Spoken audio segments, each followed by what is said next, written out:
years ago, at Stanford University, an experiment was held where children were given one marshmallow. They were allowed to eat it immediately, but if they resisted this temptation for 15 minutes, they would be given a second marshmallow and could eat both. The result?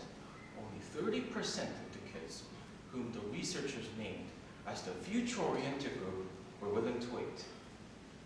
A follow-up study stated that these kids were more successful later in life. On the other hand, the remaining 70% of the kids, or the present-oriented group, were labeled as less successful 15 years later. But here lies a huge paradox. We seem to ignore the fact that most of the kids are either born with a present-oriented or a future-oriented mindset. What the experiment didn't feature were the negative setbacks of being future-oriented. They tend to be the most stressed out group of people, and they don't know how to deal with stress. Imagine if we ask one of the kids, Bob, from the present-oriented group, what is your dream? Typical answers for most teenagers, including Bob, are to become a successful doctor or even an astronaut. But how would Bob, or any children, who has nearly no prior experience or knowledge in any field, choose a career and persist with it until it is loved? I remember answering this question many times, but the answers varied so much that there was no correlation between them. I suppose it would be a subject of change until I complete a degree or an internship in my college years.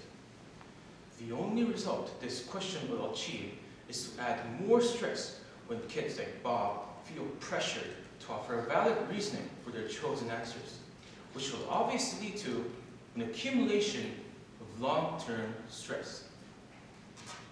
Now, let's imagine Bob grew older, up to around my age. Many of his present-oriented peers are already overstressed by prepping for the college entrance exam. Actually, I'm in a similar situation as Bob.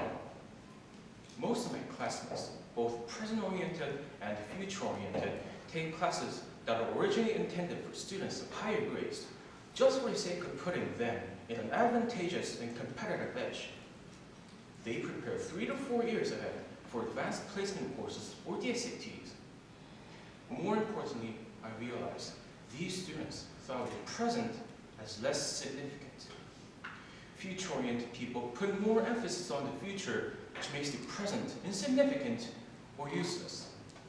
While in my opinion, present-oriented people can focus more on the present, making the current situation better for them, which can ultimately make their future better. Let's get back to Bob's scenario.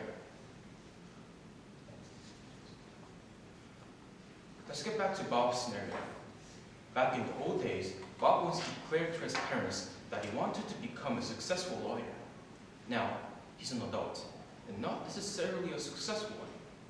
So he picked one of the self-help bestsellers, The 7 Habits of Highly Effective People by Stephen Covey, a book that focuses on developing present time management skills, obviously targeting present-oriented people. Have you ever felt that the society puts too much emphasis on the future? Planning for the future can be important, but getting all the work done in the present also is, considering this urgency. I learned that the interval between the present and the future is for us to prepare ourselves for what can happen, and the present is for taking action on what used to be the future. Indeed, the marshmallow experiment proved that having a future-oriented mindset increases our chances of success in the future, but one must be born with such mindset and will suffer the consequences of having more stress and even be more prone to anxiety attacks, as many researchers and perfectionists who are also considered future-oriented people indicate. But is it really true that there is no success without stress?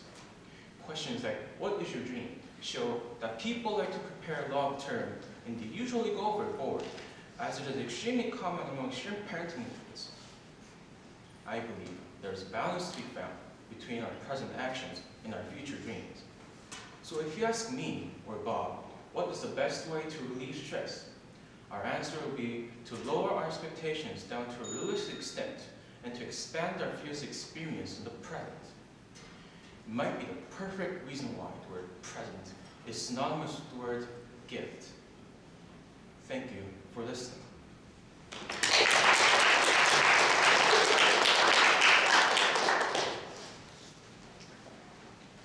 So, I don't want to cause you extra stress, so rather than asking what job you want to have in the future, I will just ask you, would you rather have a very successful but stressful job, or a less successful but not so stressful job? And why?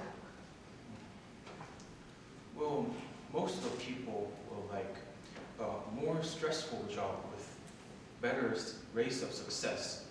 But in my opinion, starting with a low stress job with a low success rate might be a good way to start getting into the society that I'm going to face in 3 or 4 years.